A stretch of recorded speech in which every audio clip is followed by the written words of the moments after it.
వారు కూడా ఆశ్చర్యపోయాడు. ఏమిట్రా వీడి సంగ్రామ శక్తి అని. ద్రోణాచార్యుల వారిని దాటి పద్మవ్యూహంలోకి వెళ్ళిపోయాడు.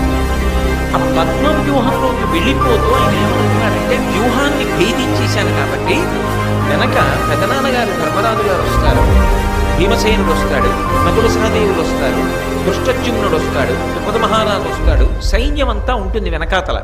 కాబట్టి వ్యూహాన్ని భేదించాను కాబట్టి నా వెనక వీళ్ళందరూ ఉంటారు కాబట్టి నేను క్షేమం అనుకున్నాను అని లోపలికి వెళ్ళిపోయాడు. వీళ్ళు లోపలికి వెడదాం అనుకున్నారు. మొత్తం పాండవ సైన్యాన్ని ఆపేశారు. శివుడి వరం ఉందిగా, అర్జునుడు వినా మిగిలిన నలుగురిని ఒకరోజు